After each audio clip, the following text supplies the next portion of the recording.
Hey guys, tonight we begin with a medieval bureaucrat, the most dangerous creature in history.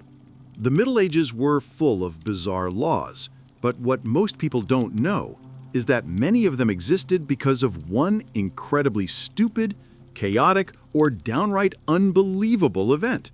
So, before you get comfortable, take a moment to like the video and subscribe, but only if you genuinely enjoy what I do here. And let me know in the comments where you're tuning in from and what time it is for you. It's always fascinating to see who's joining us from around the world. It's hard to imagine, but in medieval France, a pig once stood trial for murder and lost.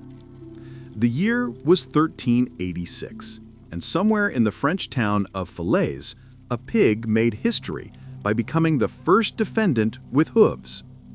One morning, this ordinary sow, nameless, guiltless, and very possibly just hungry, wandered into the street and attacked a child.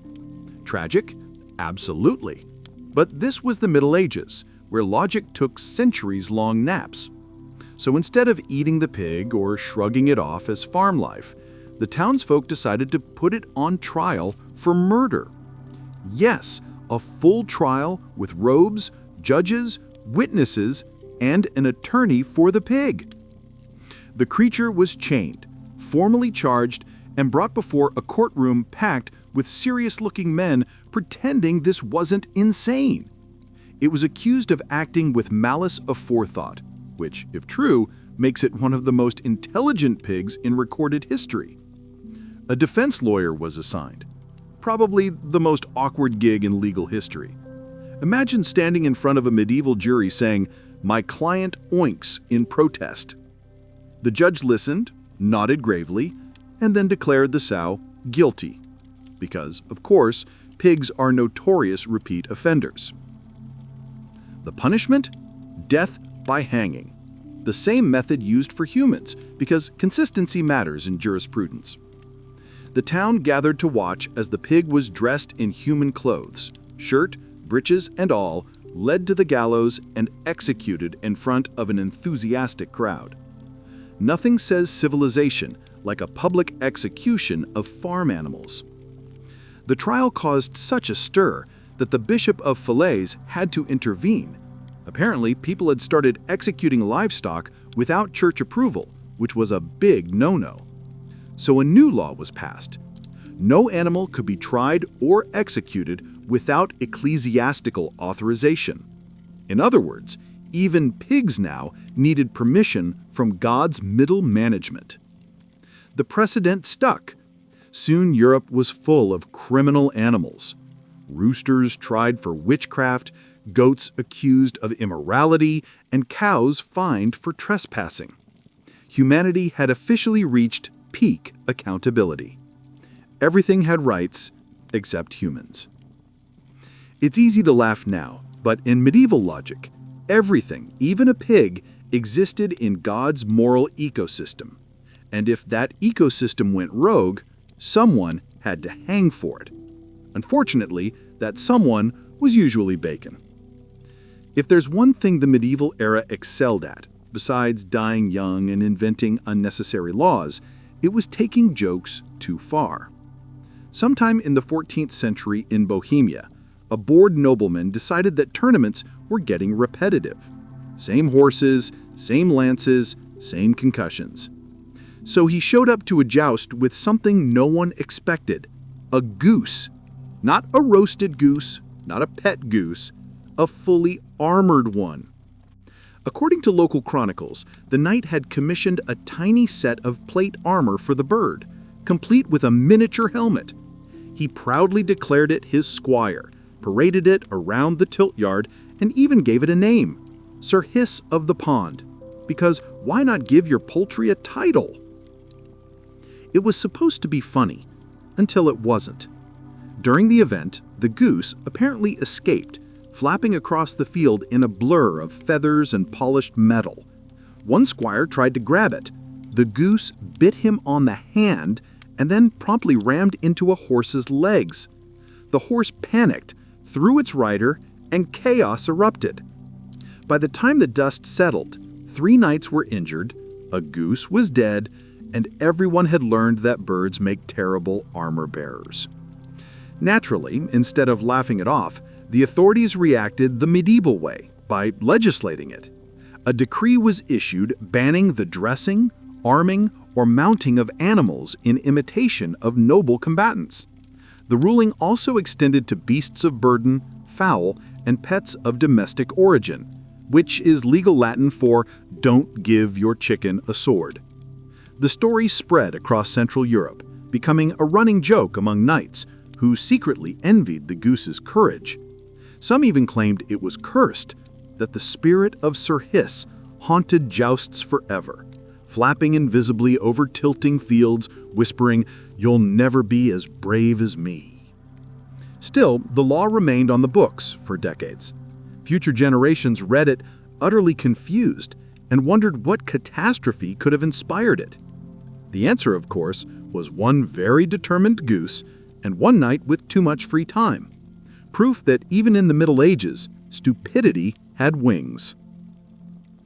If you ever think your job is stressful, remember that in medieval Germany, people's hobbies involved riding 600 kg horses at full speed while holding a spear and drinking heavily before doing it. In 1364, a count named Heinrich von Schwarzburg showed up to a jousting tournament absolutely plastered. This wasn't unusual. Knights were expected to drink, partly because medieval water could kill you faster than the tournament itself. But Heinrich took it further. He insisted he fought better while spiritually fortified. He was technically right. He just forgot that the spirit part wasn't supposed to be literal. Accounts say he entered the arena swaying in the saddle, dropped his lance 3 times, and still shouted, "Let the glory of Saint Michael guide my aim." Seconds later, he missed his opponent entirely and impaled a nearby monk who had been praying for everyone's safety, which is, you have to admit, darkly poetic. The scandal was immediate. The church was horrified, the crowd was entertained, and the monk miraculously survived, though he reportedly spent the rest of his life avoiding outdoor events. The local duke, realizing this could turn into another pig trial situation, called an emergency council. The result? A brand new law. No knight shall compete in tournament or trial of arms while under the influence of drink or fermented brew. It was Europe's first recorded anti-drunk driving regulation, except the vehicles were horses and the airbags were monks. Naturally, knights protested. They claimed alcohol calmed the nerves and steadied the hand, which might have been true if the hand wasn't holding a 14-foot spear. The church backed the ban, arguing that a sober knight honors God. The knights replied, "A sober knight loses sponsors." Thus began the great medieval debate between piety and party culture. Despite the law, enforcement was tricky. Jousting officials weren't exactly breathalyzers. The best they could do was sniff helmets. Still, the drunken joust decree became official law throughout the Holy Roman Empire. It didn't stop knights from drinking, it just made them more creative about when. And that's how one inebriated noble turned medieval chivalry into a cautionary tale. Proof that even in armor, stupidity finds a way. In medieval England, bread wasn't just food. It was politics you could eat. Every loaf, crust, and crumb was regulated by law. Bakers had to follow the assay of bread and ale, which dictated size, weight, and price, down to the ounce. But nowhere did it mention shape, until one ambitious baker ruined everything. Sometime in the 14th century, a baker in London decided to show off. Maybe he was bored. Maybe he wanted attention. Or maybe he just didn't understand the word humble. He baked a beautiful round loaf, embossed with a decorative ring around the top. Unfortunately, that ring looked exactly like the king's crown. Within days, the loaf was a hit at the market. People called it the royal bread. One customer even joked it looked fit for His Majesty's table. In a society where sarcasm was a capital offense, that comment was enough to start an inquest. Word reached a royal official who took one look at the bread and decided treason had entered the bakery. The baker was dragged before a magistrate, accused of mocking the image and authority of the crown through insolent baking, which, if nothing else, proves medieval lawyers had incredible imaginations. He was fined heavily and forced to stand in the stocks with his bread around his neck, the first known case of public carb shaming. To prevent any future bread-based blasphemy, Parliament issued a new regulation. No loaf was to bear royal or sacred resemblance in shape or design. In short, bake all you want, but don't get artistic. Creativity was now a crime. It's ridiculous, but this wasn't an isolated case. Medieval rulers feared symbolic rebellion. People couldn't criticize the crown, but they could mock it, even in pastry form. And nothing scared kings quite like the idea that commoners might find humor in their divine authority. So yes, one overly decorative loaf of bread gave birth to the first anti-satire law in English culinary history. The moral? In medieval Europe, never let your food look smarter than your king. Because in a world where you could be executed for puns, baking fancy bread was practically revolution. Monks were supposed to be the picture of discipline. Silent, devoted, and definitely not remixing hymns into love songs. Unfortunately, not everyone in the monastery agreed. The story begins in the 14th century Italy, where a group of Benedictine monks decided to add a little passion to their chanting. Gregorian hymns were repetitive, slow, and depressingly holy. So one night, a particularly creative monk, historians suspect wine was involved, slipped in a few verses borrowed from a popular tavern tune about a maiden fair and faithless. The rhythm caught on. Soon, half the abbey was humming it between prayers. At first, the abbot ignored it. Then, one morning, he caught two monks rehearsing harmonies in the cloister. Worse, they were calling it the Song of St. Cecilia's Eyes. You can imagine the confusion when pilgrims started requesting the track. It escalated from there. Vespers became a nightly concert.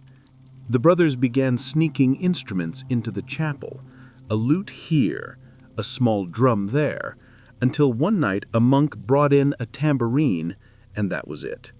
The abbot snapped. He summoned the entire choir, gave a fiery sermon about temptation, and announced a new rule that would go down in monastic history. No singing or musical performance shall occur after the hour of sunset. In other words, the world's first medieval noise complaint. Naturally, the monks were furious. They argued music brought them closer to God. The abbot replied that God probably preferred silence. The next evening, the monastery fell quiet until someone started whistling the forbidden tune from behind the wine cellar. The punishment was fasting, which, in monastic terms, is the equivalent of being grounded indefinitely. Within months, neighboring abbeys copied the regulation, citing disruptive nocturnal chanting. Word spread to Rome, where one cardinal reportedly commented, "If monks must sing, let it be soberly, not seductively." The ban survived for centuries, long after the abbey burned down. The irony? Those same monks accidentally invented early polyphony, the musical foundation of European choral art. So the next time you hear a church choir, think a few rebellious monks who got tired of monotony, added a beat, and got legally silenced for it. Because even holiness apparently had a bedtime. Few things capture medieval thinking better than this. A nobleman once accused peasants of getting his fish drunk. The story takes place in the 15th century England, where Lord Humphrey of Catterick owned a grand estate, several horses, and a disturbingly personal relationship with his carp pond. These weren't just any fish. He named them, fed them, and according to one account, spoke to them, as one might counsel loyal servants. So when his prized carp began swimming erratically after a village festival, he assumed the worst. The villagers had, he claimed, poured ale into the pond. And not just any ale, his ale. He demanded an inquiry. The local reeve arrived, poked at the fish with a stick, and reported that they did in fact appear uncommonly jolly. That was enough. Lord Humphrey declared it an act of sabotage and summoned the village elders for questioning. Their defense was simple. We were drunk, not the fish. Naturally, that didn't fly. The nobleman ordered a court proceeding, which, as expected, found the peasants guilty of the willful inebriation of aquatic life. The punishment? A fine, the draining of the pond, and, because medieval justice loved paperwork, the creation of a new ordinance. Let no man or woman pour ale, wine, or spirituous drink into waters wherein swim the creatures of the Lord. And thus was born the law of drunken fish. It sounds like a joke, but the regulation actually spread. Neighboring estates adopted similar rules, mostly because they didn't want their lords bothering Parliament with carp-related emergencies. It eventually became shorthand for "don't waste alcohol on animals," which, to be fair, is probably good advice. The best part, a later chronicler noted that the fish were perfectly fine. They'd simply been sluggish from heat, meaning an entire law was based on misinterpreting fish behavior. In the end, the villagers paid their fine. The pond was refilled, and Lord Humphrey continued to refer to his carp as noble creatures of refined taste. And that's how one hot summer day gave medieval England its first recorded animal sobriety law. Because even fish apparently had to know their limits. In the medieval world, church bells were sacred. They marked births, deaths, storms, and occasionally when a blacksmith sneezed too loud. But in one unlucky French town, a bell's greatest sin wasn't ringing too often, it was trying to escape. The year was 1324, and the town of Autun had just commissioned a massive bronze bell for its new church tower. It was beautiful, heavy, and absurdly over-decorated. The kind of bell that screamed, "Our parish has money." On the day of its grand unveiling, the townsfolk gathered as priests blessed it, nobles nodded approvingly, and children stared in awe. Then came the test ring. A few minutes later, disaster struck. A storm rolled in from nowhere. Thunder roared, and lightning hit the tower directly. The bell broke loose from its beam, crashed through the floor, and rolled down the church steps like a divine bowling ball. Witnesses swore it moved with purpose, crushing barrels, chickens, and at least one unlucky bench, before finally lodging itself in a fruit cart. When the dust settled, the mayor declared quite seriously that the bell had fled from its sacred duty, which of course meant one thing in medieval France: a law had to be made. The council issued a decree: all church bells shall henceforth be bound with chains or cords to prevent ungodly flight. And thus was born the law of runaway bells. Local blacksmiths got to work bolting every bell in town. Priests held special blessings to ensure no more bell rebellion. Meanwhile, townspeople whispered that the rogue bell had been possessed, a divine sign of displeasure with the mayor's taxes. Ironically, this new bell restraint trend spread across France. By the late 14th century, some cathedrals even chained their bells so tightly they could barely ring, leading to complaints that God might not be hearing them properly. Decades later, travelers still told the tale of the autumn bell that tried to escape. It became a kind of cautionary legend, a reminder that in the Middle Ages, even inanimate objects could be blamed for misbehavior. And somewhere in a dusty archive, that law remains recorded. Proof that once upon a time, France legally outlawed runaway church bells. Because, in medieval logic, even metal needed supervision. You'd think medieval priests would have been too busy saving souls to swing swords. You'd be wrong. Sometime in the late 17th century in the Kingdom of Castile, a priest named Father Rodrigo de Avar got into a heated theological debate with a knight. The topic? Whether Saint Michael could defeat a mortal warrior in single combat. It started as harmless pub theology, the kind you'd expect after 5 pints of monastery ale. But pride was the currency of the Middle Ages, and neither man could back down. The knight called Rodrigo a coward in cloth. Rodrigo replied, "May God strike you down, or failing that, I shall." The next morning, both men showed up in a field outside town, one with armor and a lance, the other in robes, clutching a sword that still had candle wax on it. Witnesses claimed Rodrigo actually opened the duel by blessing himself, which might be history's most confident flex. Against all odds, he managed to disarm the knight with a lucky swing. The crowd erupted. The church did not. When word reached the bishop, he nearly had a stroke. A priest defeating a knight in trial by combat was unthinkable. Not because it was sinful, but because it was embarrassing. The bishop feared it would set a precedent, clergy settling arguments through the sword rather than the spirit. Within a week, a council convened in Toledo, and the ruling was clear. No servant of God shall henceforth bear arms, nor engage in duel, tutory, or violent sport. And thus the clergy combat ban was born. The medieval church's version of HR, saying, "Please stop fighting your coworkers." Of course, enforcement was spotty. Some warrior monks ignored it entirely. The Templars probably laughed while polishing their swords, but ordinary priests got the message. The next time someone called them cowards, they simply muttered, "I'd smite you, but canon law forbids it." Still, the story of Father Rodrigo spread far and wide, part cautionary tale, part legend. Some say his sword was confiscated and reforged into a crucifix. Others claim he was quietly promoted for unorthodox defense of the faith. Either way, one drunken duel forever separated the clergy from the chivalry, proving that sometimes holiness and hand-to-hand combat just don't mix. Of all the strange laws the Middle Ages produced, few are as gloriously petty as the one that banned whistling. It happened in the 13th century Germany, in a quiet little town along the Rhine, where the biggest excitement most days was watching grain dry.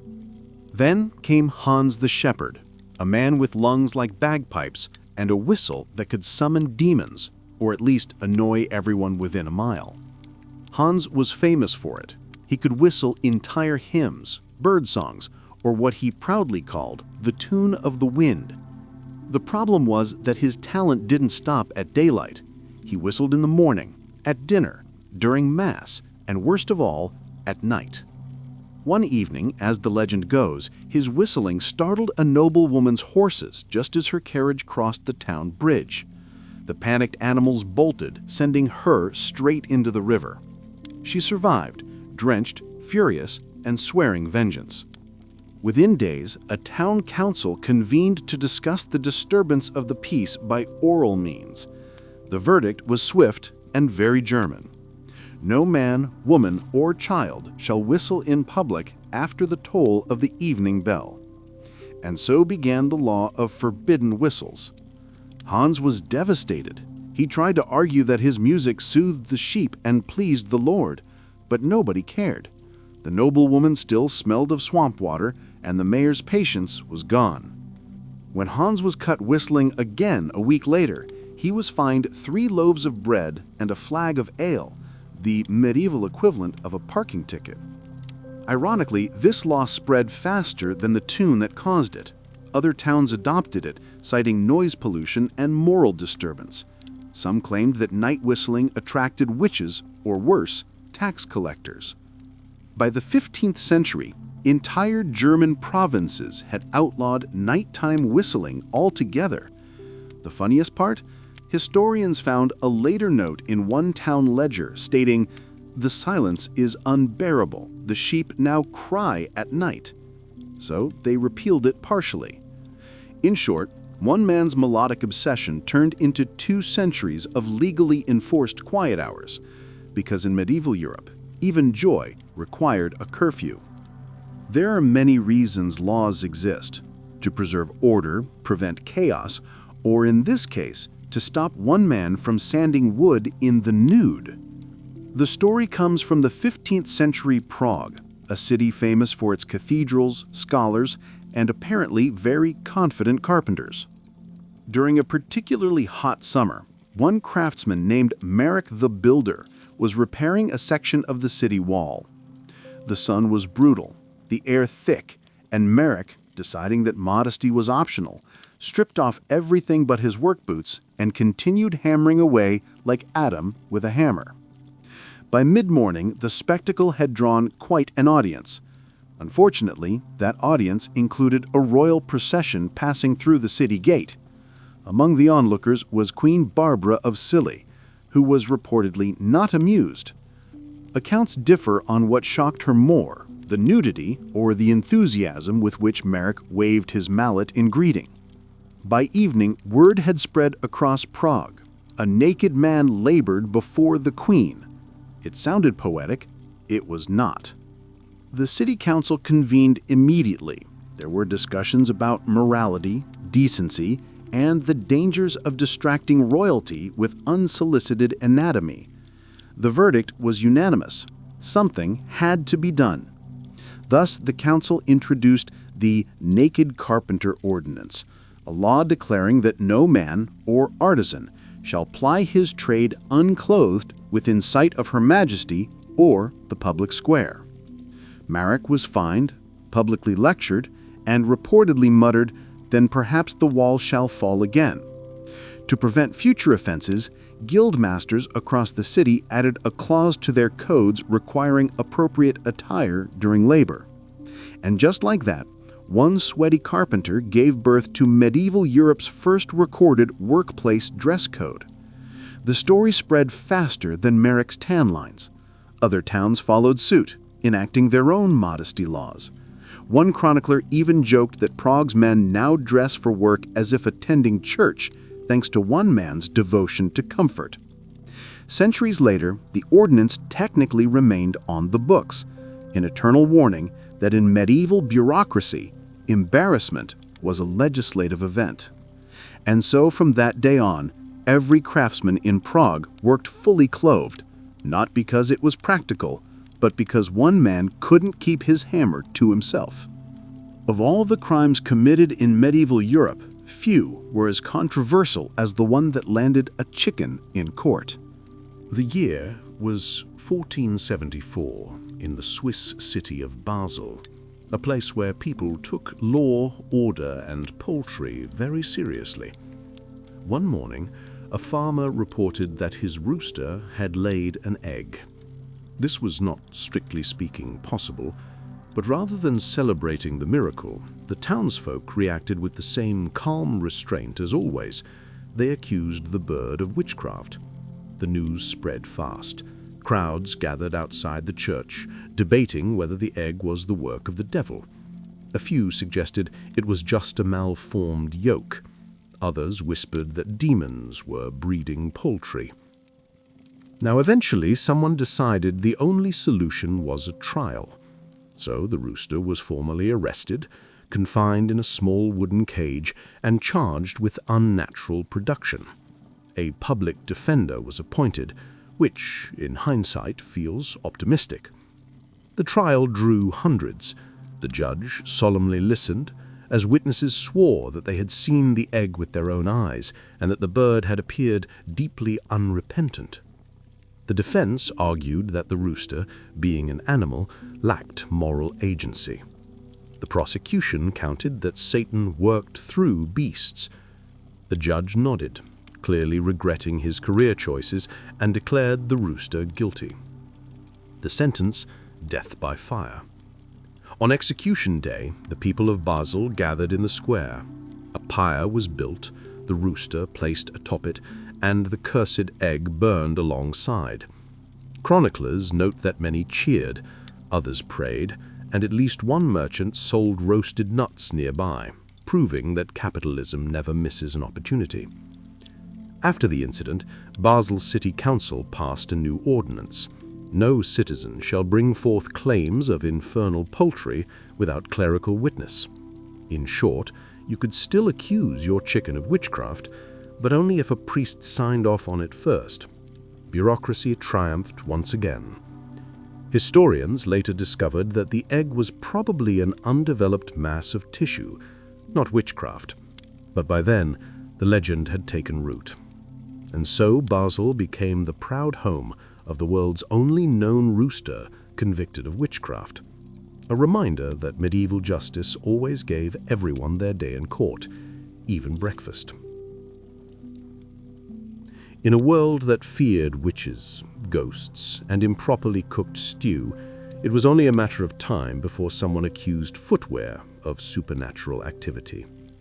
The story begins in 14th century Florence, a city of art, ambition, and apparently haunted shoes.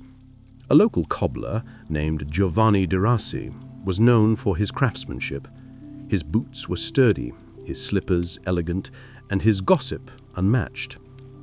One evening, a nobleman stormed into Giovanni's shop, claiming that a pair of boots he'd purchased the week before had walked on their own. Naturally, Giovanni laughed, until the nobleman produced witnesses. 3 servants swore they had seen the boots march across the floor, unaided, in the middle of the night. One even claimed they clicked in rhythm, as though dancing to invisible music. Within days, the entire neighborhood was convinced the devil had taken up cobbling. People began inspecting their own shoes for signs of possession. Giovanni's business, once booming, collapsed overnight. To prove his innocence, he called for an investigation, because nothing clears your name like a medieval trial about haunted footwear. The city magistrates took the matter seriously. They summoned theologians, blacksmiths, and a tailor, just in case, to testify. After much debate, the council ruled that no proof of demonic activity could be found, but to prevent future supernatural shoemaking, they drafted a new regulation. No craftsman shall enchant, curse, or otherwise imbue apparel with motion unnatural to its purpose, and thus the law of haunted shoes was born. Giovanni was absolved, though not without irony. His name became a joke. Rossi's dancing boots entered Florentine slang as a term for things that caused trouble without reason. Meanwhile, the nobleman's servants later admitted the truth. One had moved the boots as a prank, and the others joined in for fun. By the time they confessed, however, the law was already carved into the city's records. Centuries later, scholars stumbled upon the decree in the archives, sandwiched between prohibitions on noisy fountains and restrictions on overly scented candles. It's a reminder that in medieval Florence, reality was optional, but legislation was eternal. Because when superstition met government, even your shoes could end up on trial. If you've ever wondered how bureaucracy could possibly interfere with divine intervention, allow me to introduce you to the Church of the Middle Ages, where even miracles required paperwork. The story unfolds in 14th century France, in a small village near Limoges. A farmer named Etienne Dubois returned from Mass one morning, claiming that his cow, yes, his cow, had begun weeping during a sermon. Real tears. He swore it was a sign from God, a message of compassion and repentance. His neighbors agreed. The local priest, however, did not. Within days, pilgrims flooded the village. Merchants set up stalls. Someone started selling holy milk in clay jars. The priest begged the bishop to intervene before the place turned into a theological farmer's market. The bishop arrived, skeptical but curious. He inspected the cow, prayed, and waited. Nothing. Then, after a few awkward minutes, the cow blinked and let out a single tear. The crowd gasped. The bishop frowned. This, he declared, requires verification. And thus a tribunal was convened, not for a sin, but for a miracle. After 3 days of investigation, which included interviews with the cow's owner, the local cheesemaker, and one deeply confused veterinarian, the church concluded that while the event was impressive, it lacked sufficient spiritual merit to be considered divine. To prevent future bovine blasphemy, the diocese issued an official decree. Let no miracle be proclaimed without episcopal examination, lest false wonders lead the faithful astray. And so the law of unapproved miracles was born. Overnight, spontaneous holiness became a regulated industry. Anyone claiming to have witnessed a miracle, be it a bleeding statue, glowing bread, or an unusually polite sheep, now had to file for approval. Unsanctioned wonderworking was punishable by fine, penance, for worst of all, paperwork. Of course, miracles didn't stop. They just got quieter. Peasants whispered about glowing crucifixes in secret and prayed their saints wouldn't do anything too noticeable. As for Iatine's cow, she was declared blessed, but not miraculous, and lived out her days in peace or mild confusion. And that's how medieval France managed to invent religious quality control, making sure that even heaven followed protocol. Because in the Middle Ages, nothing was truly sacred except procedure. If there's one thing the medieval nobility loved more than war and wine, it was fashion. That made absolutely no sense. The trend began in 15th century France, when nobles started wearing shoes with absurdly long pointed toes, known as poulains.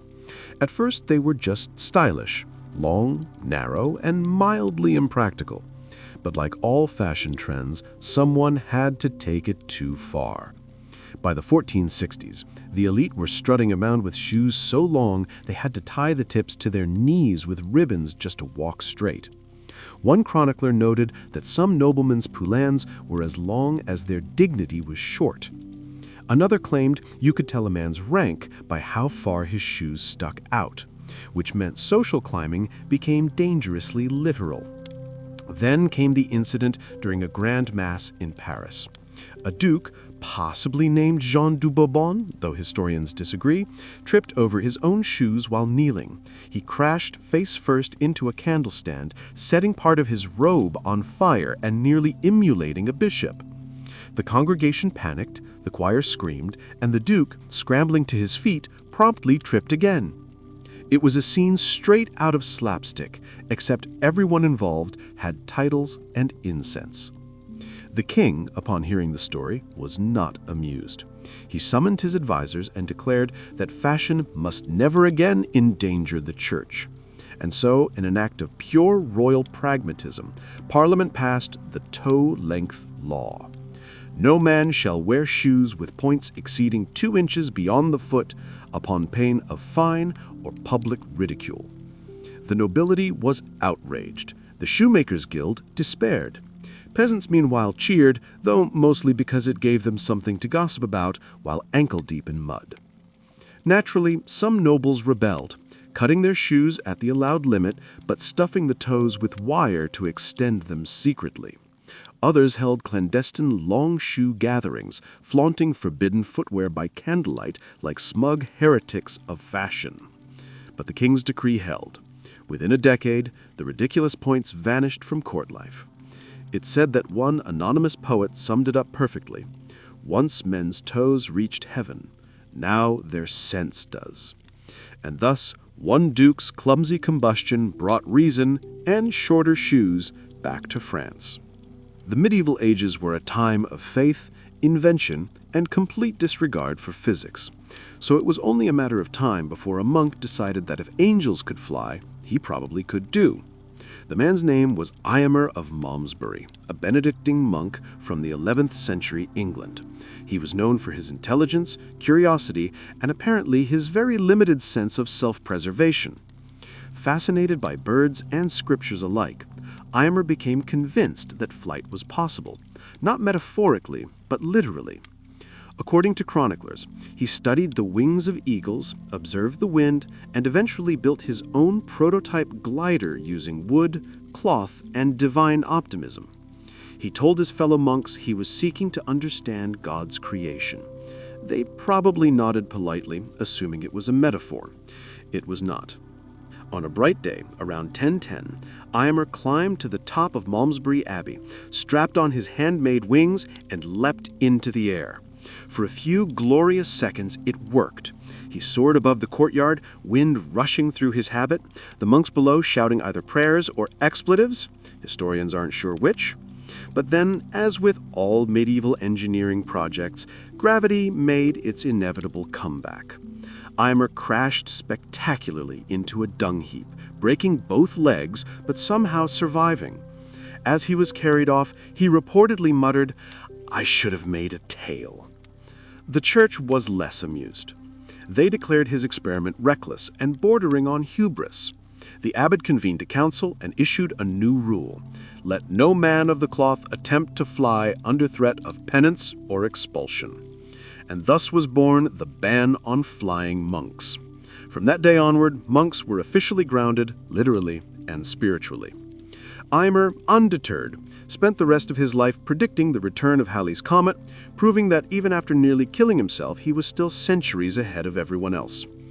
Ironically, his banned flight is now considered one of the earliest recorded attempts at human aviation, meaning a medieval monk technically beat Leonardo da Vinci to the skies by 500 years. But the church wasn't impressed. They'd seen enough flying men for one millennium, and so ended the age of airborne monks. Not with a prayer, but with a very undignified landing. Power in the Middle Ages was a delicate thing, an illusion built on alliances, smiles, and secrets. Kings ruled by the sword, but those who truly survived learned to kill without ever unsheathing it. Poison became the invisible hand that shaped dynasties, the whispered alternative to open rebellion.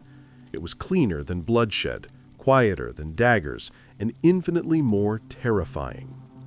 A single drop of toxin could decide the fate of a kingdom before the first blade was ever drawn. At royal banquets, danger was served alongside roasted pheasants and spiced wine. Nobles laughed and toasted, but every sip was taken with quiet hesitation. The most powerful lords employed tasters, men or slaves whose only purpose was to die first if the food was tainted. Some survived for years, others only for a night. In great courts like Paris, Venice, and London, people didn't just fear their enemies, they feared their friends, their cooks, their wives. Poison was considered a refined art, one that belonged to those who understood subtlety. A sword killed the body. Poison destroyed the soul because it replaced trust with paranoia. To the ambitious, it was the perfect weapon. It left no witnesses, only rumors. It killed kings without rebellion, silenced rivals without war, and erased heirs without scandal. Its presence transformed the very etiquette of court life. The most innocent gestures, passing a goblet, kissing a hand, biting into fruit, became rituals of danger. Women wore perfume laced with toxins. Noblemen carried rings with hidden needles, and even rosaries were rumored to conceal deadly dusts. A courteous offer of wine could be a death sentence, a shared meal an act of mutual suspicion. Yet poison was more than a weapon. It was a language. In an era where words could be fatal, poison spoke in silence. A sudden illness in a duke, a queen's pale complexion, a slow death mistaken for divine punishment. All were coded messages, warnings from those who ruled behind curtains. The Middle Ages were an age of faith and fear, of gold and guile, and behind every jeweled goblet and glittering feast lurked a question that chilled the bravest hearts. Who will drink first? Beneath the grandeur of castles and cathedrals, another world thrived, a world of mortar, pestle, and secrecy.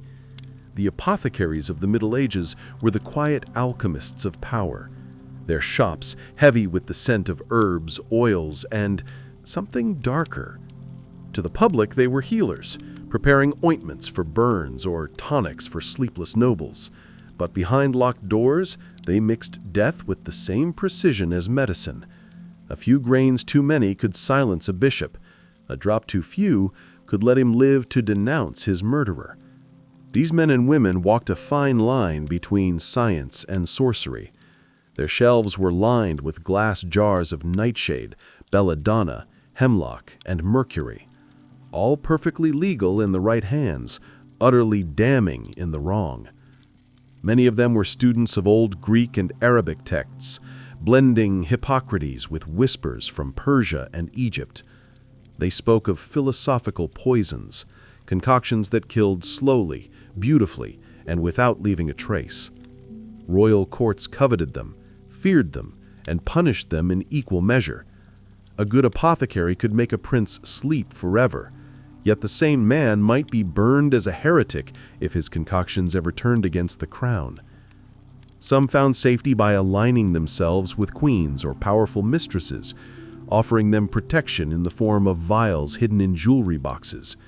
Others lived in exile, their knowledge too dangerous to be left alive. Their workrooms were dim and damp, often lit only by candlelight. Pestles ground powders of crushed pearls, snake venom, and arsenic into lethal dusts. They tested their mixtures on rats, dogs, and sometimes prisoners. When the concoctions worked, they gave them elegant names: Aquatofana, the Nomerus, or simply the Blessed Water.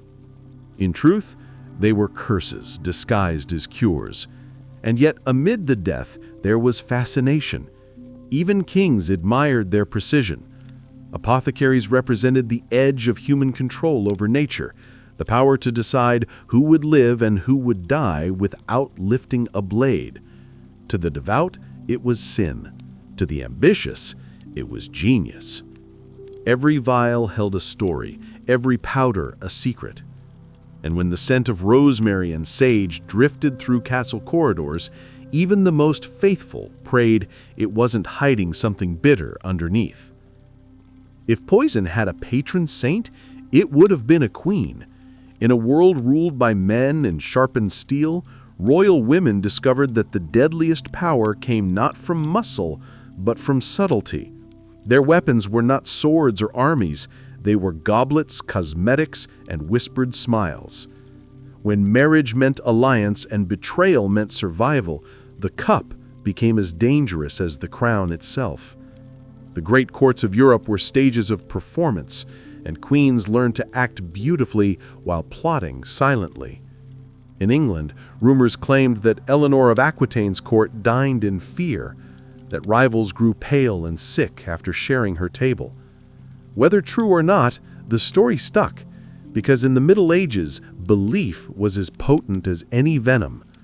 Across the Alps, in the glittering courts of Italy, the Borgias perfected the art.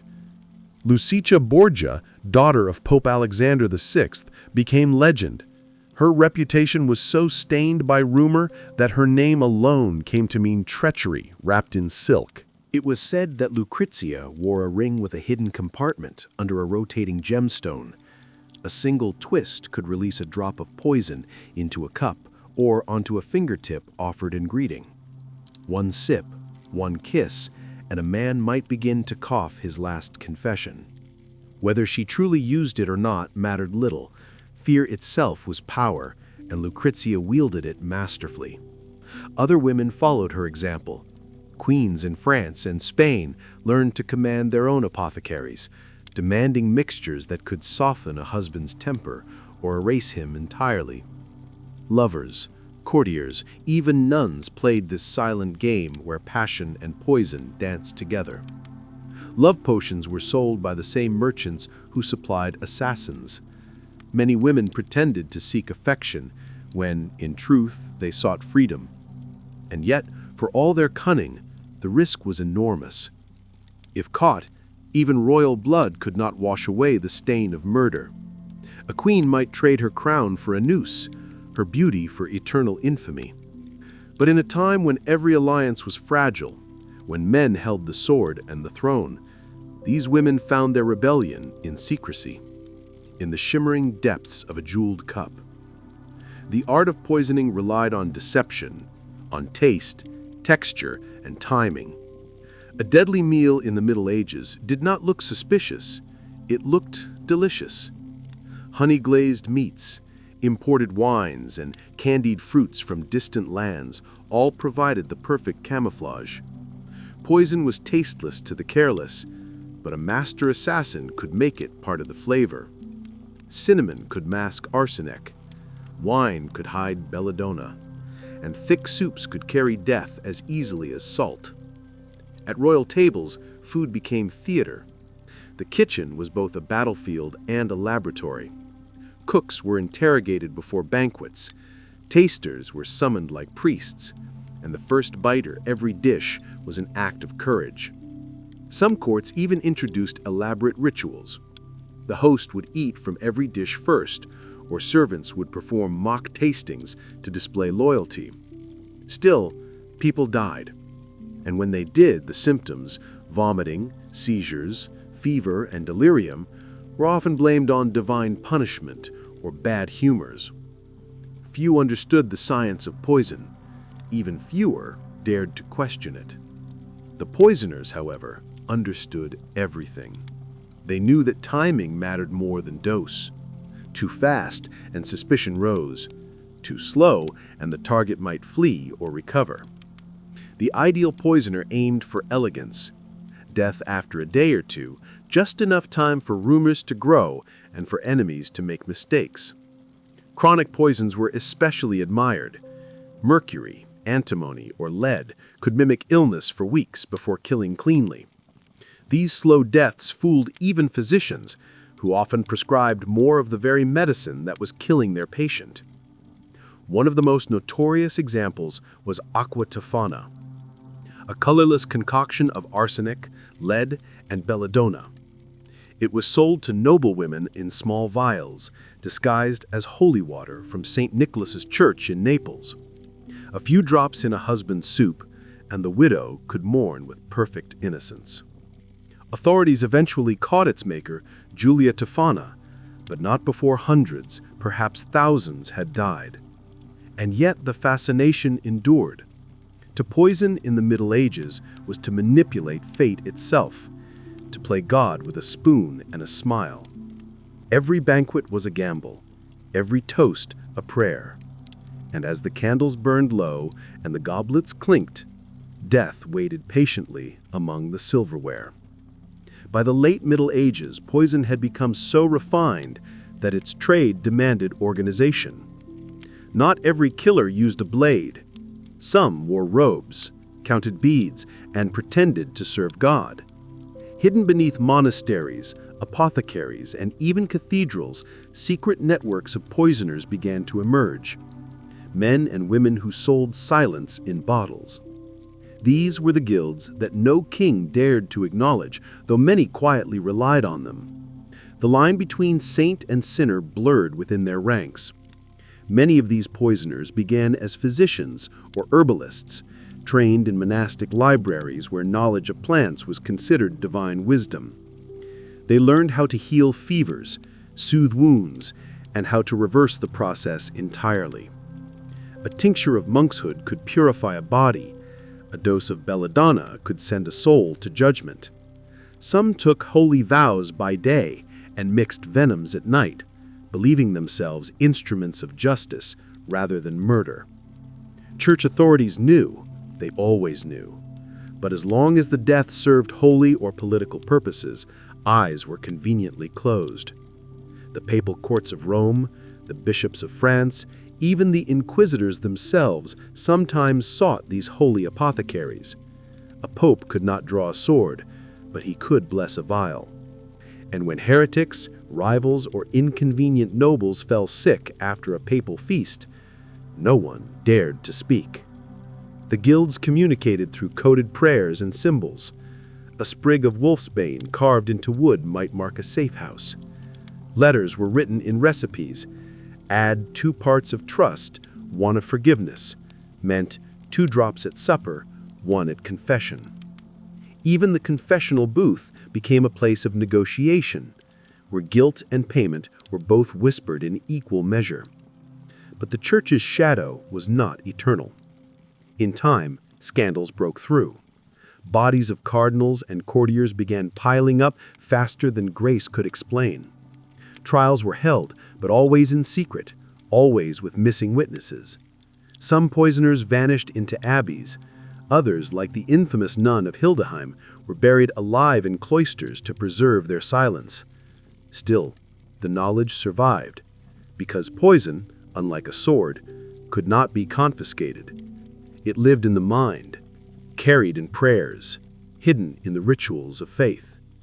And as the bells tolled over Europe's great cities, those who understood their meaning smiled, knowing death still knelt at the altar. Among the most tragic figures of medieval courts was the food taster, the human shield between monarch and poison. Their duty was simple: to eat, drink, and possibly die so their master might live. They were called gusteurs in Latin, though in truth they were closer to sacrificial lambs. Every royal banquet began with their trembling hands. Every toast depended on their heartbeat. Some were slaves, others volunteers, rewarded with coin or favor, but all shared the same fate: an existence one bite away from agony. The position demanded more than courage. It required knowledge. A skilled taster learned to detect subtle bitterness or metallic notes, the telltale signs of arsenic or mercury. They observed the color of wine, the smell of stew, even the way steam rose from a cup. But poisons were evolving faster than their instincts. Some were odorless, others delayed. Many a taster declared a dish safe only to die hours later alongside their employer. Tasters lived in constant anxiety, their nerves frayed by routine proximity to death. Some resorted to strange rituals, wearing charms of blessed herbs, reciting prayers before each meal, or even cutting themselves slightly before eating, believing the poison would bleed out. A few became half alchemists, secretly drinking diluted poisons to build resistance, an early form of immunity that sometimes worked, but more often led to slow, painful deterioration. Despite their grim purpose, tasters were often treated as confidants. Kings trusted them more than their own physicians. Queens wept when they died, even if the tears were political. Some monarchs, paranoid beyond reason, employed multiple tasters, each testing the food in succession, their faces watched like omens. If one grimaced or faltered, the meal was thrown away. There are tales of loyalty that bordered on madness. One taster in the court of Hungary allegedly leapt forward to drink from a chalice meant for the queen, collapsing moments later with blackened lips. His bravery became legend, his name forgotten. In a world where friendship was illusion and trust was fatal, such men embodied both faith and futility. For every toast raised in golden halls, there was a silent prayer murmured by a trembling servant. Let this taste be clean. Let this breath be mine to keep. In the Middle Ages, politics was not a game of speeches. It was a chessboard soaked in venom. Assassination by blade was crude and messy. Poison, on the other hand, was the weapon of thinkers. It required patience, planning, and the ability to smile at your victim while sealing their fate. Behind every coronation, marriage, and treaty, there was always the possibility that a single sip of wine could rewrite history. Italian city-states like Florence, Milan, and Venice became laboratories of political poisoning. Ambassadors carried antidotes in their belts. Popes dined only with trusted cardinals. Rival families, the Medicis, the Swarzers, the Viscontis, used poison as casually as contracts.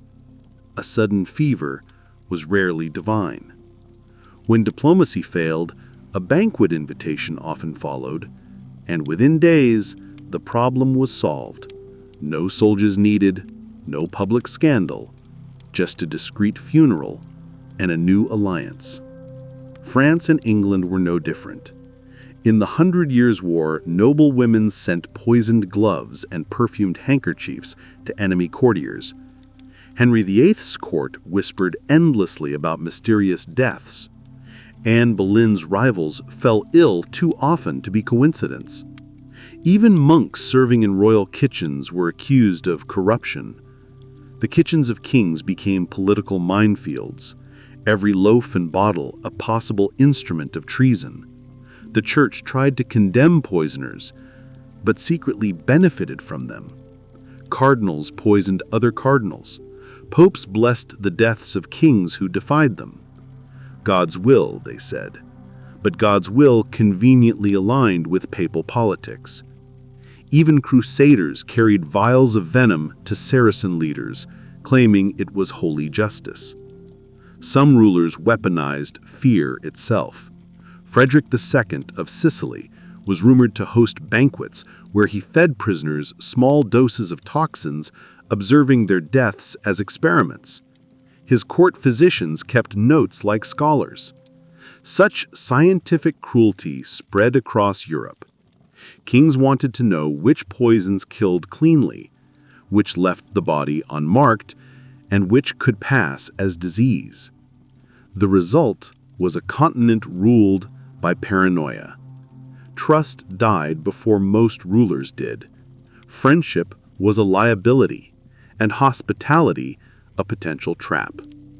In the courts of Europe, survival depended not on loyalty, but on observation, on knowing when to refuse a drink and when to smile while letting someone else sip first. As the medieval world crept toward the dawn of the Renaissance, the poisoner's craft began to merge with something grander: alchemy. What began as a secret art of murder evolved into the scientific pursuit of transformation. Alchemists sought gold, immortality, and divine knowledge. But in their experiments, they stumbled upon the most refined poisons known to man. They were not killers by intent, yet death was often their byproduct. Their laboratories were dim sanctuaries of discovery, furnaces burning day and night, crucibles hissing with mercury, arsenic, and antimony. These were the same substances used by assassins, now dressed in the language of philosophy. To the church, it was dangerous curiosity. To kings, it was opportunity. Monarchs began to sponsor alchemists in secret, hoping to turn their knowledge toward both wealth and warfare. A philosopher's stone could grant eternal power, but a poison perfected could destroy a rival in silence. The alchemists' journals read like a blend of scripture and sin. They spoke of aqua mortis, strong water that corroded everything it touched, of mercury, the silver serpent, and of deadly elixirs that promised purification through suffering. Some even argued that poison was not evil, but divine, an agent of natural balance, removing corruption from the world. It was, in their eyes, a sacred chemistry. Yet alchemy's obsession with purity blurred moral lines. Experiments on prisoners, beggars, and servants became common, all in the name of discovery. The promise of eternal life demanded a few mortal sacrifices. It was during these centuries that Europe's understanding of toxins reached terrifying precision. Arsenic could now be purified into white powder, indistinguishable from sugar. Lead could be distilled into sweet syrups that killed slowly. Even cosmetics for noble women contained lethal doses of mercury and vinegar. Beauty itself became toxic. Ironically, This era of progress created more victims than ever before. The same formulas that laid the foundation for modern chemistry also ensured that death was now portable, odorless, and discreet. By the 15th century, a noble's table was a battlefield of invisible forces, faith, ambition, and science, all colliding in every glass. Alchemy promised enlightenment, but it left a darker inheritance, a Europe that had learned to kill not with swords, but with knowledge. By the late Middle Ages, Europe was exhausted, not from war, but from suspicion. Poison had crept into every corner of life, staining love, politics, and even faith. The glittering courts of kings and queens became dens of quiet fear. Every banquet was a gamble, every friendship a potential death sentence. The old virtues, honor, loyalty, hospitality, had been replaced by caution, antidotes, and the art of pretending. Trust, once the heart of courtly life, was now a luxury few could afford. Noblemen drank only from their own cups, carried personal knives, and traveled with physicians skilled in antidotes. Marriage, once a bond of power, became a contest of endurance. A queen's kiss could be fatal. A husband's toast could be the final betrayal. Lovers met in secret, but always kept their goblets apart. The more glittering the court, the more hollow its laughter became. Rumors thrived where evidence could not. A bishop's sudden illness was whispered to be divine punishment, or perhaps a rival's ambition. A count's pale complexion, a duchess's fainting spell. These became gossip currency traded between courtiers like poisoned coins. Everyone had a theory, and no one had proof. Poison had achieved what no army ever could: total psychological conquest. Even the apothecaries, those silent masters of the craft, began to vanish. Their art, once a whispered trade, became too dangerous to practice openly. Some fled to distant provinces, taking their knowledge with them. Others were captured and tortured for secrets they refused to give. The Inquisition condemned them as servants of Satan, but secretly used their recipes in interrogation chambers. Death had simply changed uniforms, from royal robe to monk's cowl. And yet, amid the paranoia, there was an odd kind of respect. Poison had become the ultimate symbol of sophistication, intellect, and restraint. It killed with elegance, demanded precision, and punished arrogance. It was not the weapon of the brute, but of the mind. As the Middle Ages faded and the Renaissance dawned, the art of poison did not die. It adapted. New poisons would emerge under new names, dressed in perfume, medicine, and progress. The age of knights had ended, but the age of intrigue had just begun. Because, as every survivor of that era knew too well, power never shouts. It whispers in a cup. They came from the edge of the world, men of ice and iron, born where the sun barely rose in winter. The Vikings had already carved their legend into the coastlines of Britain and Francia, but by the late 9th century, their long ships turned eastward, gliding through the black waters of the Baltic and into the great rivers of Rus. What they sought was not new land to settle, but new masters to serve and new fortunes to claim. These were warriors shaped by hardship.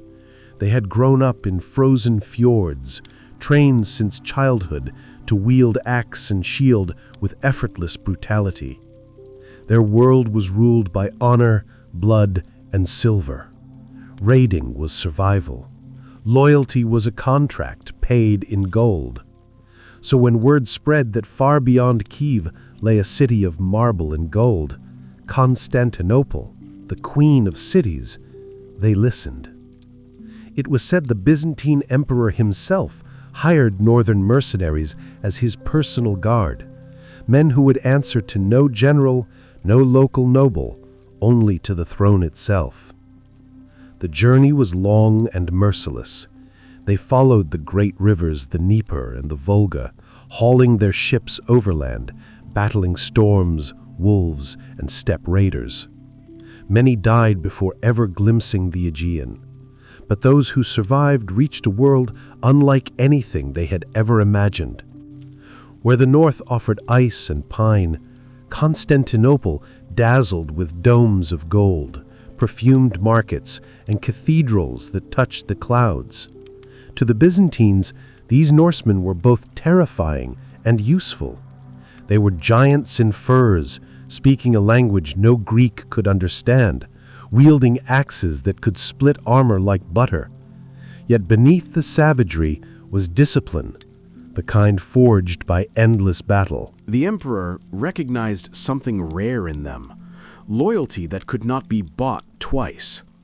For while Byzantine generals might betray and intrigue, the northerners had one simple rule: serve faithfully and die with honor. Thus, from the ashes of Viking raiding rose something far more enduring: the Varangian Guard. They were not mere mercenaries. They became symbols of fear and devotion, foreign sentinels guarding the heart of an empire. And in the glittering corridors of Constantinople's great palace, their axes gleamed not with blood, but with imperial authority. To reach the heart of Byzantium, the Vikings had to carve a path through an entirely different empire, the land of the Rus. This region, stretching from the forests of Novgorod to the plains of Kiev, was ruled by Norsemen who had settled generations earlier, blending with Slavic tribes and building kingdoms along the rivers.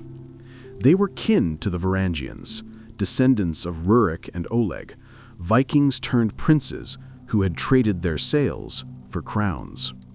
The route they controlled, the famed way from the Varangians to the Greeks, became the lifeline between the cold north and the dazzling south.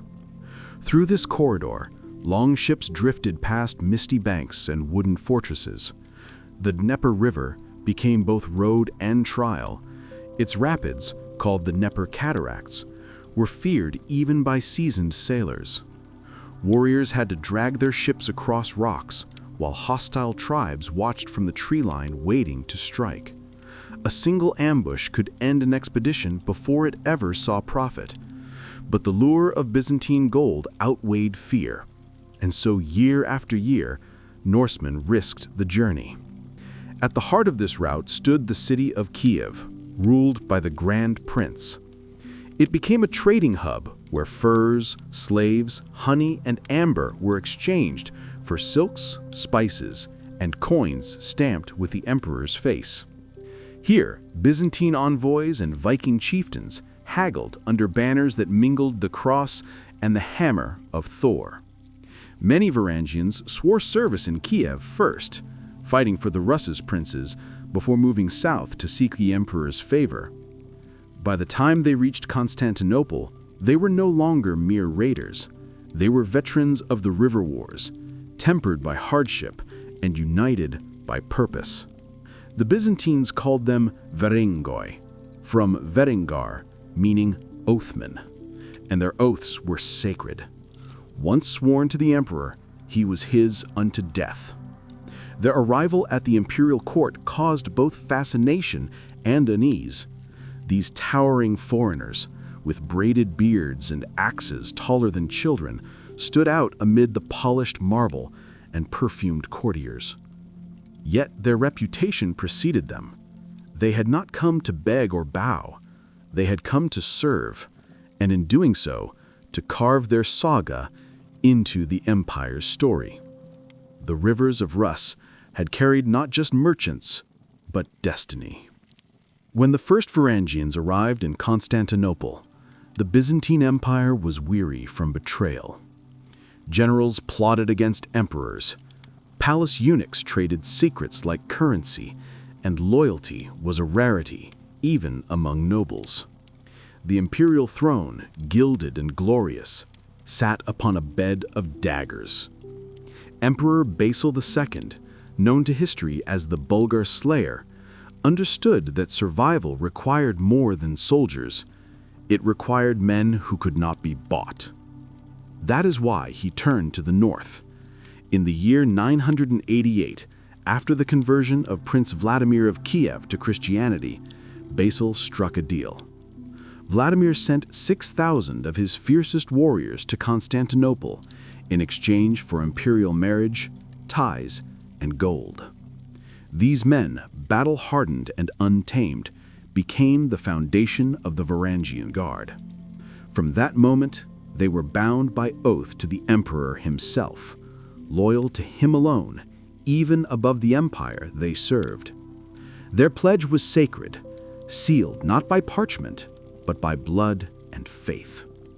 The Varangians swore to defend the emperor's body and throne with their lives, to stand against all enemies, foreign or domestic. They were exempt from Byzantine politics, their loyalty ensured by distance and culture. They spoke little Greek, cared nothing for the squabbles of court factions, and followed orders with unflinching precision. In battle, their presence was unmistakable. Towering figures in chainmail, wielding massive axes that gleamed like silver. They fought not in tight formations, but as living storms, sweeping through enemy ranks with brutal efficiency. To see a Varangian in motion was to witness both chaos and discipline intertwined. Chroniclers describe them as the Emperor's thunder, men who brought silence where rebellion dared to speak. The Byzantine admired and feared them in equal measure. They drank heavily, fought fiercely, and demanded their wages in hard coin, not promises. Yet, when the palace gates closed, the emperor could sleep knowing the men outside his door were incorruptible. For centuries, that trust would hold. Thus was born one of the most loyal brotherhoods in medieval history, a foreign army guarding an ancient empire. The Byzantines gave them gold and glory. The Varangians gave them fearlessness, steel, and silence. It was not a mere alliance, it was a covenant of survival. To the Byzantines, the Varangians were both soldiers and symbols, living proof that the emperor's reach extended even into the frozen north. They were called pelikephoroi, axe-bearers, for their weapon of choice, the great two-handed Dolonai axe. Forged in the traditions of the Viking North, it was not a tool of finesse, but of finality. A single swing could cleave through armor, bone, and shield alike. In the marble corridors of the palace, its mere sight was enough to silence conspirators. The Varangians stood apart from every other Byzantine regiment. Their size and ferocity made them a spectacle in an empire of ceremony. Clad in chainmail and fur, with round shields painted in Norse patterns, they towered over the court eunuchs and diplomats who scurried beneath the domes of Hagia Sophia. Foreigners they might have been, but to the emperor they were purity incarnate, unmixed by Byzantine corruption, untempted by gold or flattery. Their loyalty was absolute, but their wrath was legend. In battle, they were the emperor's final word. When rebellion erupted or enemies breached the walls, the Varangians were unleashed like a divine storm. They did not negotiate. They did not retreat. Contemporary chroniclers wrote that their charges fell upon the foe like wolves upon a flock. Even Muslim and Western armies, when facing Byzantium, recorded their terror at the northern giants with axes like moonlight. Training for such men was not gentle. New recruits, often from Scandinavia, Iceland, or later from Anglo-Saxon England after the Norman conquest, had to prove themselves through endurance. They drilled endlessly under the burning Anatolian sun, learning Byzantine formations, shield techniques, and palace protocol. Yet they never lost their northern edge, the brutal efficiency of warriors raised on sarosses and storms.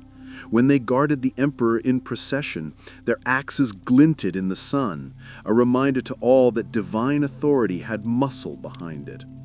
And when they fought in distant campaigns in Syria, Sicily, or the Balkans, they carried the empire's banner with the same devotion they had once shown to Odin. In their hands, the Viking spirit found a new home, not in raiding or conquest, but in service to the world's richest throne. The axe of the north had become the shield of the east. The Varangians were not palace ornaments. They were warriors first, bodyguards second. When the empire went to war, the emperor brought his northern guard to the front lines. They were his assurance that no matter what happened, his command would stand. The chronicles of the 10th and 11th centuries are scattered with their deeds, where their axes bit deep into both Christian and Muslim foes. Their baptism of fire came during the campaigns of Emperor Basil II, the Bulgar slayer. Against the Bulgarians, the Varangians became instruments of relentless vengeance. They fought through the rugged mountains of the Balkans, hacking through ambushes and fortresses alike. The Bulgarians called them blue-eyed demons, tireless, merciless, unstoppable. When Basil finally defeated the Bulgarians and blinded thousands of prisoners, the Varangians formed a wall around him, their faces as cold as their homeland. They did not question his cruelty. They enforced it. Over the following decades, they marched with Byzantine armies into Asia Minor, Sicily, and southern Italy. Wherever the emperor's banner appeared, the Varangians followed, their long axes flashing amid Greek lances and Armenian archers. At the Battle of Cana in 1018, not to be confused with Hannibal's ancient slaughter, they helped crush the Lombards and Normans, proving that the warriors of the north could adapt to the cunning warfare of the Mediterranean. Their courage was matched only by their appetite for treasure. Byzantium paid them well: gold coins, silk, and spoils of war. Their share of loot was legendary, and their right to claim it was sacred. When they entered a captured city, they took their pay by force, plundering with the emperor's permission. Their devotion was fierce, but it was not selfless. To a Varangian, loyalty and reward were two sides of the same coin. But their most dangerous battles were not always fought on open fields. At times, they had to defend the emperor from his own people, rebellious generals, treacherous nobles, and mobs of Constantinople itself. When the capital erupted in riots, it was the Varangians who stormed the streets, axes dripping with both foreign and Greek blood. In war and peace alike, they became Byzantium's iron heartbeat. And with every campaign, their legend spread from the icy fjords of Norway to the sunlit domes of Constantinople. By the mid-11th century, a new breed of warrior arrived to swell the Varangian ranks. After the Norman conquest of England in 1066, thousands of Anglo-Saxon warriors, dispossessed, bitter, and battle-hardened, fled across Europe in search of a new master. They had lost their homes, their kings, and their pride at Hastings. But in the east, they found redemption. The Byzantines called them Englandrangs, the English Varangians, and soon they outnumbered the Norse themselves. Their journey was desperate and long. Bands of exiles made their way across the continent, fighting as mercenaries in foreign wars until they reached the glittering gates of Constantinople. There the emperor welcomed them eagerly. To him, they were ideal recruits, disciplined, devout Christians who shared the Varangian reputation for loyalty and courage. The English swore the same ancient oath to serve the emperor unto death, and were absorbed into the guard as if born to it. They brought with them their own traditions, the long, broad-bladed axes of England, battle songs from Wessex and Mercia, and a deep hatred for the Normans who had taken their homeland. Many saw the Byzantine emperor as a kind of lost Arthur, a sovereign worthy of their blades. Chroniclers describe them as lions of the north, fierce and mournful men who fought as if each battle might cleanse their defeat at Hastings.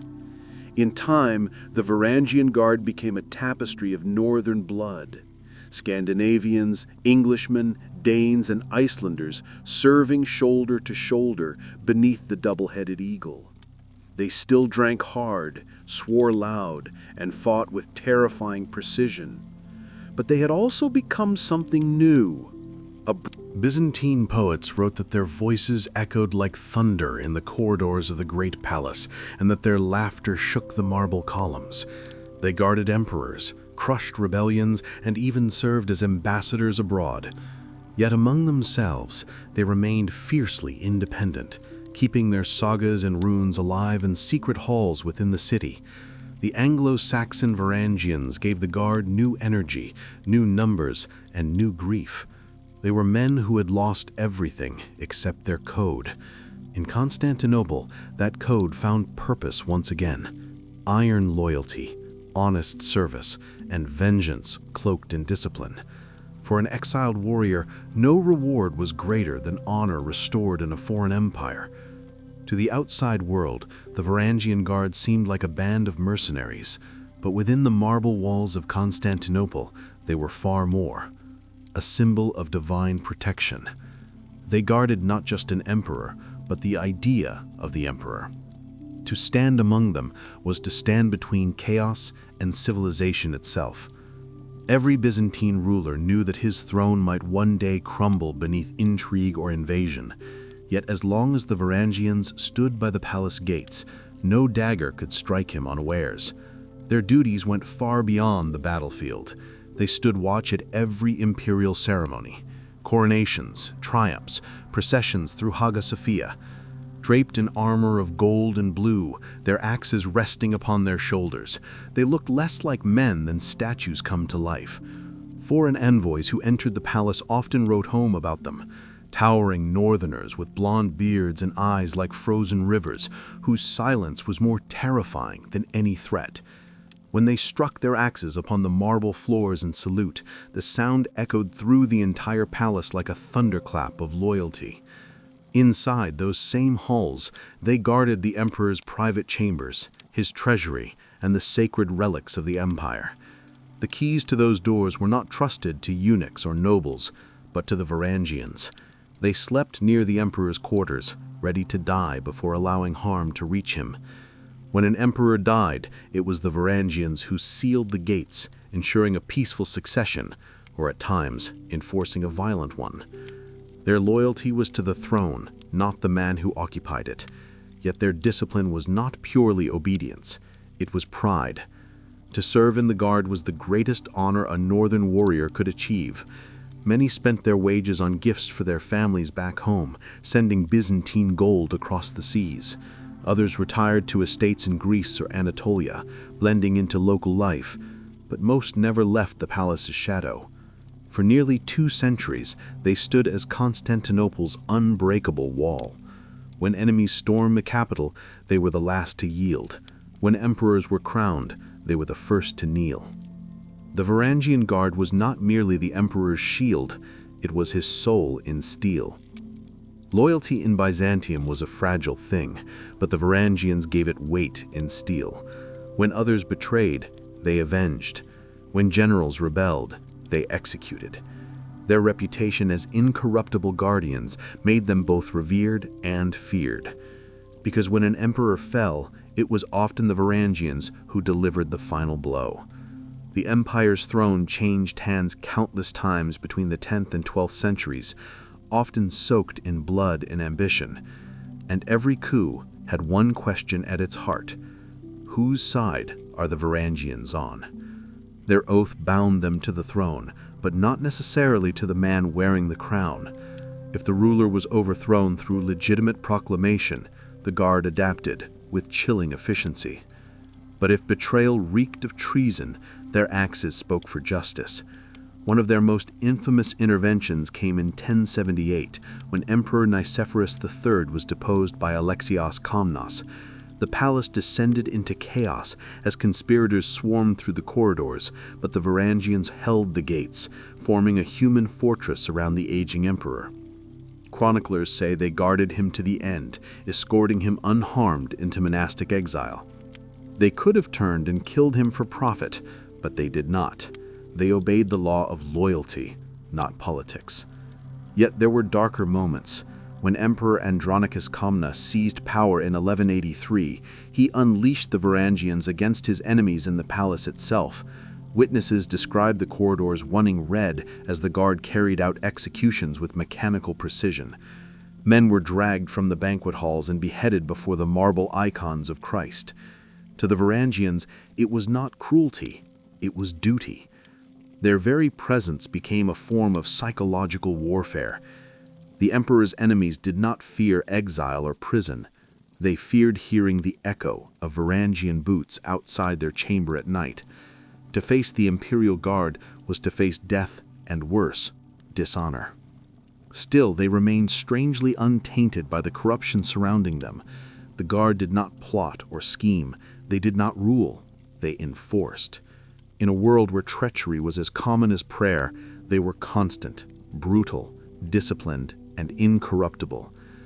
The Byzantines called them axe-bearers of divine wrath, and for centuries, that title was not a metaphor, it was prophecy. By the 12th century, the world that had made the Varangian Guard indispensable was fading. The Byzantines were no longer the unstoppable empire of Basil II's age. Enemies surrounded them, Normans from the west, Turks from the east, and Crusaders marching under banners that claimed to serve Christ but served greed instead. The Varangians, once the empire's hammer, were now its shield against a crumbling world. Their ranks had changed too. The fierce Norse and Anglo-Saxon bloodlines that once defined the Oath Guard were slowly diluted by recruits from the empire's own provinces, Balkans, Rus, and even mercenaries from the steppe. The proud northern tongues still echoed in their barracks, but less and less each year. Still, the spirit of the old oath endured, loyalty to the emperor until death. In 1204, that oath was tested one final time. When the Fourth Crusade turned its swords against Constantinople, the Varangian Guards stood their ground while most of the Byzantine army fled or surrendered. The Crusaders breached the walls, looting the city with fire and steel. Amid the chaos, the last true Varangians fought to the end, barricading the gates of the great palace, their axes cleaving through knights and shining mail. Chroniclers wrote that the northern men fought like lions, buying time for what remained of the imperial family to escape. When the smoke cleared, the palace was a ruin, and the Varangian Guard was gone. Some were slain in the streets. Others fled east to serve the Empire of Nicaea, or vanished into legend. A few may have sailed home, carrying Byzantine gold and sorrow in equal measure. The brotherhood that had once guarded emperors, conquered rebels, and shaped the fate of nations had finally met an enemy even they could not defeat. Time, yet their legacy endured.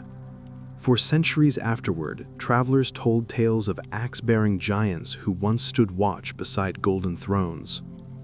In the sagas of Iceland, they became heroes who found glory far from home.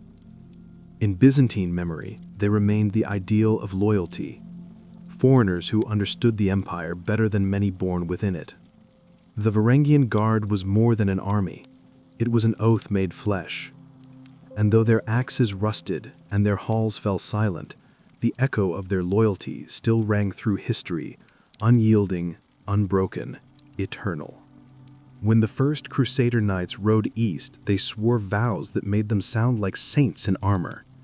They promised to live chastely, to renounce greed, and to fight only for the glory of God. The Church blessed them as holy warriors, defenders of Christ's tomb, soldiers of heaven's army. But once the helmets came off and the banners were furled, a different truth emerged. Beneath the white cloaks and red crosses were not angels, but men, burning with the same desires they were sworn to destroy. The journey to the Holy Land was long and punishing. Many knights left behind families, debts, and fading reputations. To them, the crusade was not just faith, it was escape. The church promised salvation, forgiveness of sins, even eternal paradise. But for most, it also promised land, plunder, and glory. And as they marched through strange lands, starving, sweating, and killing in the name of God, the line between devotion and indulgence began to blur. They prayed in the morning, then slaughtered villages by noon. They kissed the cross, then looted churches before dusk. Even the chroniclers of the age, writing under royal and papal favor, could not hide it entirely. The same men who took vows of purity were seen in the taverns of Antioch, drunk on sweet wine and boasting of their miracles with local women. One bishop complained that the Knights of Christ have turned into wolves of greed. And yet, to the outside world, their sanctity remained untouched. Pilgrims who saw them ride into Jerusalem wept at the sight, steel glinting in the sun, banners of the cross fluttering above blood-stained streets. To the common man, these warriors were the arm of God. To those who lived among them, they were the embodiment of contradiction. Confessing at dawn, committing sin by nightfall. Behind the sermons and songs of holy victory, there existed a quieter, darker rhythm, the rhythm of indulgence. The church might call it weakness, but for many knights it was survival. They had faced horror beyond imagination. Pleasure became the only remedy. And so the holy mask remained intact, a shining facade of purity covering the rot beneath. They fought for God, yes, but they lived and often died for themselves.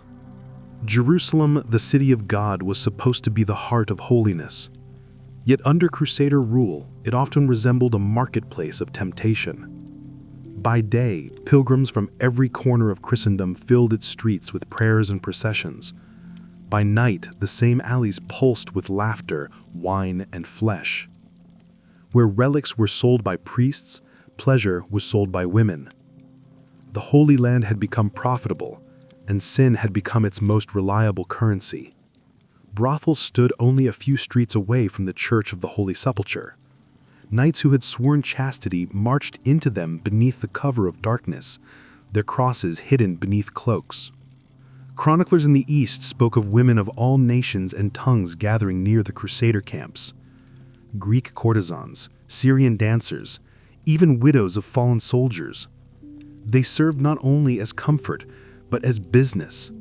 Some brothels paid taxes directly to the Crusader lords who frequented them. Chastity, like everything else in the Holy Land, had a price.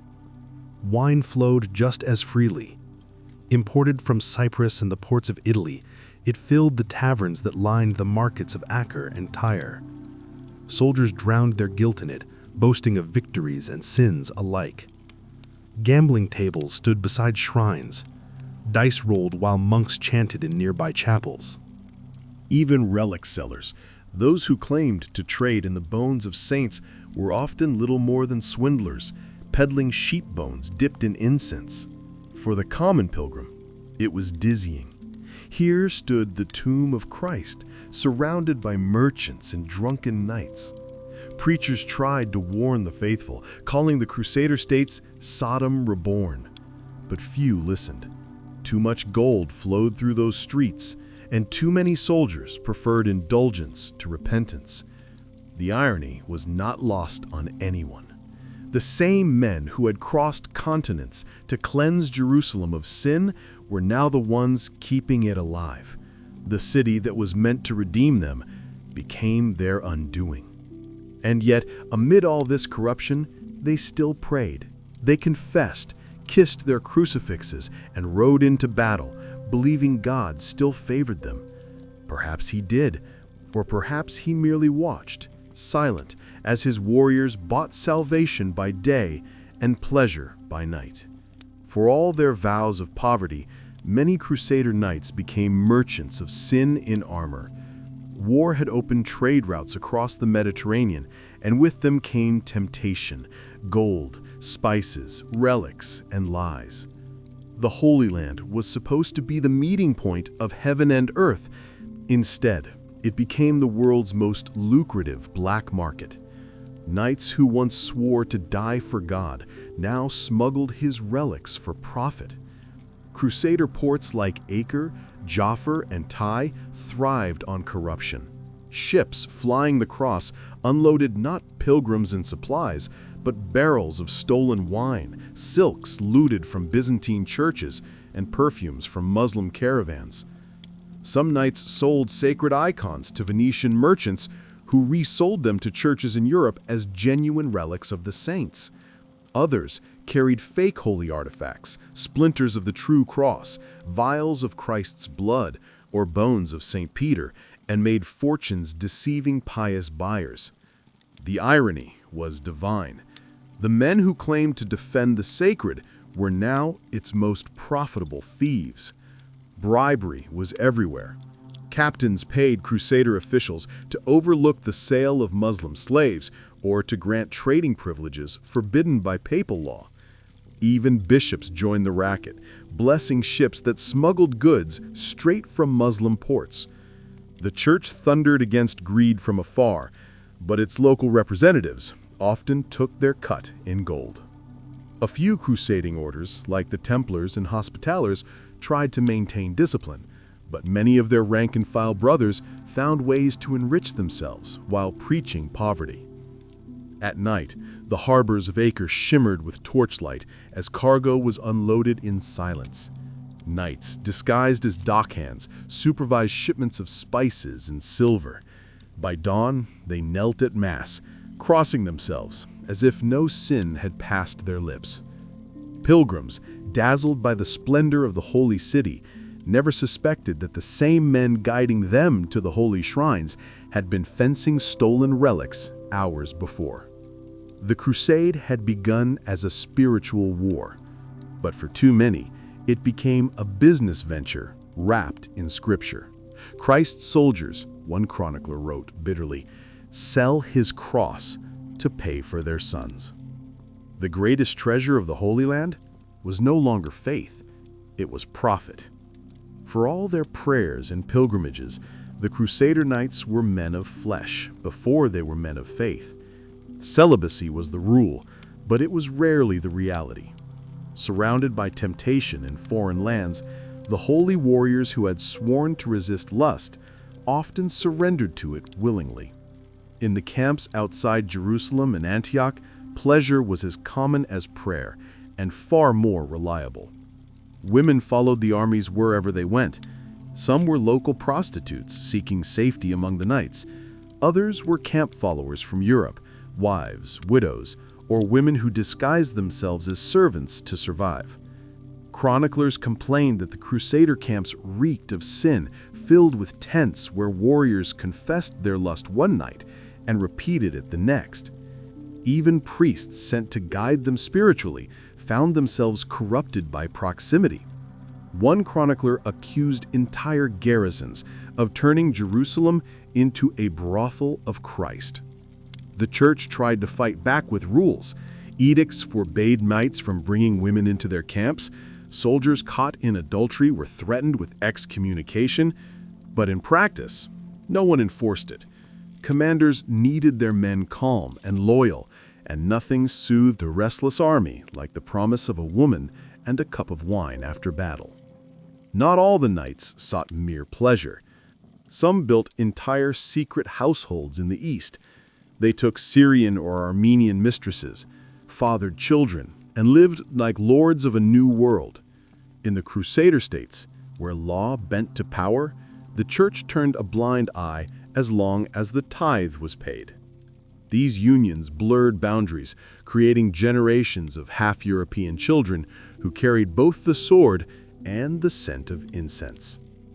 Meanwhile, brothels flourished under military protection. A portion of their earnings even went to support garrisons, turning lust into an unofficial form of taxation. To the cynical, it was simply another way to fund the war. To the knights, it was survival in a land where death could arrive any dawn.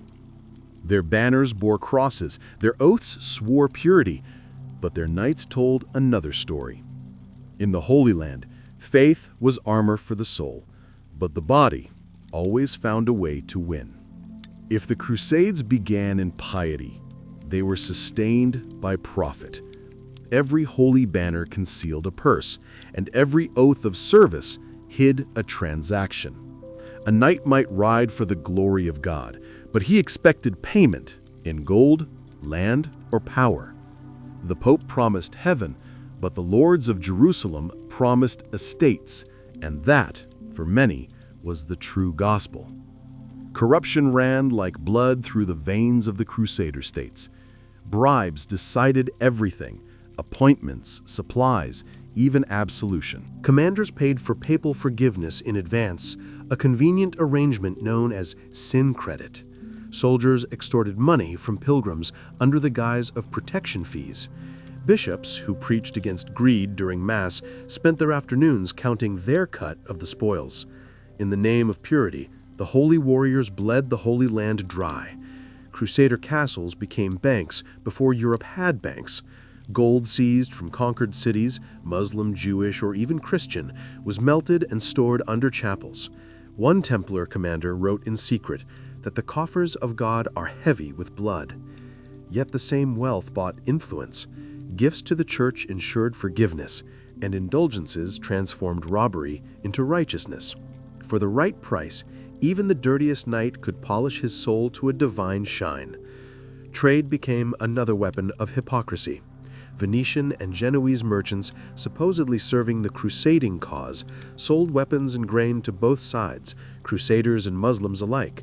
The knights pretended outrage, then quietly joined in. Smuggling was not sin if it paid for armor or horses. Many Crusaders returned to Europe richer than princes, boasting of the grace of God, though it was grace minted in the form of Byzantine coins and Syrian spices. Even relics became currency. The arm of St. George, the veil of the Virgin, and other sacred objects changed hands in shadowy deals across the Mediterranean. Few questioned their authenticity, fewer cared. What mattered was the price. The crusade had turned holiness itself into a marketplace, and through it all, they still prayed. They confessed, took communion, and called themselves soldiers of Christ. But when their prayers ended, they counted their earnings. For in the Crusader creed, salvation might be won in heaven, but profit was claimed on earth. If faith was the soul of the Crusades, wine was its bloodstream. It flowed in rivers through camps, cities, and castles, turning holy zeal into drunken bravado. Knights who were supposed to live in purity and prayer often spent their evenings soaked in drink, arguing theology between hiccups. Pilgrims described taverns overflowing with armored men, singing hymns one moment and brawling the next. In the Holy Land, wine was cheaper than water and more reliable than confession. The Church condemned drunkenness as a sin, yet priests themselves were often guilty. Monks brewed ale in monasteries. Bishops imported barrels of Create and Italian wine to celebrate Mass. But the line between sacred use and indulgence quickly blurred. Chronicles from the Latin Kingdom of Jerusalem mention feasts lasting days where knights gorged themselves on roasted lamb and strong wine while the poor begged outside the gates. At such banquets, sermons dissolved into laughter, and holy relics became table decorations. Alcohol dulled fear and guilt alike. Crusaders who had seen horrors, massacres, starvation, betrayal, found solace in the oblivion of drink. Some claimed wine was their only comfort in a cursed land. Others used it to justify sin. "We fight for Christ," one knight reportedly declared, "and so we may drink for him also." That logic, though absurd, became their armor against shame. The effects were predictable. Drunken brawls in the streets of Acre were common, sometimes ending in murder. Soldiers killed each other over spilled wine or stolen coins. Commanders imposed curfews, but no law could stop thirst. Even after defeats, when discipline should have mattered most, casks were opened to drown despair. Priests blessed the dead while survivors stumbled through the ruins with goblets in hand. Ironically, the same wine that fueled their vice also symbolized their faith. Every Mass reminded them that Christ's blood had been turned into wine. Perhaps that gave them permission to drink deeply, to forget, to survive. The Crusades were soaked in it. Victories celebrated, sins forgotten, vows ignored. The cross might have been their banner, but the bottle was their comfort. And as the centuries passed, the line between communion and corruption faded completely. They came to shed blood for Christ, but most nights they only spilled wine. If sin was their habit, then piety was their disguise. The Crusader knights became masters of appearances, publicly humble, privately indulgent. Every act of vice was followed by a gesture of faith, a confession, a donation, a pilgrimage within the pilgrimage. They knew the art of cleansing their image better than their souls. And in a world where holiness could be bought, forgiveness was just another transaction. When word spread of brothels, smuggling, and corruption in the Holy Land, the knights responded not with repentance, but with ceremony. They built chapels inside their castles, sponsored processions, and paraded relics before the people.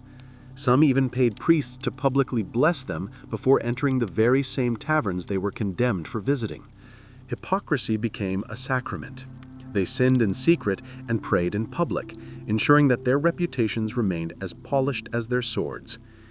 The church, far from blind, often played along. The crusading orders, the Templars, Hospitallers, and Teutonic Knights, projected an image of saintly discipline. But behind monastery walls, politics, rivalries, and greed flourished. Knights donated fortunes to monasteries, not out of devotion, but to erase their sins from record. A massacre could be forgiven with enough silver. Adultery could vanish behind a donation for a new altar. Faith had become an accounting system. Sin in one column, indulgence in the other. Crusader chroniclers, eager to preserve the illusion of sanctity, rarely wrote of this duality. They praised valor and downplayed vice. Yet occasional fragments of truth slipped through letters from bishops, lamenting that the soldiers of Christ have learned all sins save honesty. To ordinary pilgrims, these knights were living contradictions, confessing at dawn, extorting by noon, and kneeling in candlelight by nightfall. Still their image endured. Artists in Europe painted them as glowing heroes, their eyes fixed on heaven, their swords shining with divine justice. No one wanted to hear about the hangovers, the bribes, or the blood-stained coins in their purses. The myth was cleaner than the man. And so, under the cloak of piety, the Crusader knight marched on, holy in song, corrupt in truth. He carried a cross on his chest, but the weight he bore was not salvation. It was guilt hidden beneath polished armor and the endless illusion of righteousness. By the late 12th century, the crusading dream had begun to rot from within. The knights who once vowed to reclaim the Holy Land now turned their blades on fellow Christians, their greed eclipsing their faith. The Crusades had started as a march toward Jerusalem. They ended as a competition for gold, power, and vengeance, and the world was watching as the soldiers of Christ forgot why they had ever taken the cross. The decline began quietly. The knights grew wealthy from taxes, trade, and bribes. Their castles stood as fortresses of both defense and indulgence. Wine cellars beneath chapels, courtesans living in towers once meant for prayer. Piety became pageantry. In public, they paraded relics through the streets. In private, they gambled away tithes meant for the poor.